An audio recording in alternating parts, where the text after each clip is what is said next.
മലയാള ചലച്ചിത്ര രംഗത്തെ ആദ്യകാല ഹാസ്യതാരമായിരുന്ന SP പിള്ളയുടെ 41ാമത് ചരമവാർഷിക ദിനാചരണം ജൂൺ 12 നടക്കും. SP പിള്ള സ്മാരക ട്രസ്റ്റിന്റെ ആഭിമുഖ്യത്തിൽ സ്മൃതി ദിനാചരണ പരിപാടികളുടെ സംഘാടക സമിതി രൂപീകരണം നടന്നു.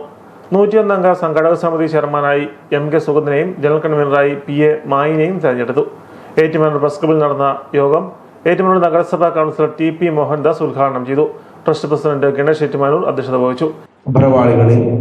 ആദ്യകാല സിനിമാ ചരിത്രത്തിൽ കേരളക്കരയെ കൂടെ ചിരിപ്പിച്ച അദ്ദേഹം സ്മൃതിയിലായിട്ട് ഏതാണ്ട് 41 വർഷത്തേക്ക് നമുക്കറിയാം. ഏറ്റുമാനൂരിന്റെ ചരിത്രം പരിശോധിച്ചാൽ ഈ കഴിഞ്ഞ 40 വർഷം SP പിള്ള എന്ന് പറഞ്ഞ മഹാനടനെ ഏറ്റുമാനൂർ അദ്ദേഹത്തിന് നൽകേണ്ട എല്ലാ ബഹുമതിയും നൽകിക്കൊണ്ട് ഓർമ്മിക്കാറുണ്ട് എന്നുള്ളതാണ് ചരിത്രത്തിൽ.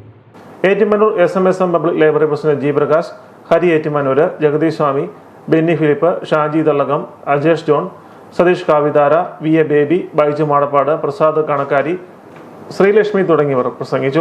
ജില്ലയിലെ മികച്ച ചലച്ചിത്ര നടനുള്ള SP പിള്ള സ്മാരക പുരസ്കാര വിതരണവും പ്രതിഭകൾക്കുള്ള പുരസ്കാര വിതരണവും മികച്ച വിജയം കൈവരിച്ച വിദ്യാർത്ഥികളെ ആദരിക്കലും ചടങ്ങിൽ നടക്കും. ഇതിനായുള്ള അപേക്ഷകൾ ജൂൺ 5 മുൻപായി SP പിള്ള സ്മാരക ട്രസ്റ്റിന് സമർപ്പിക്കേണ്ടതാണ്.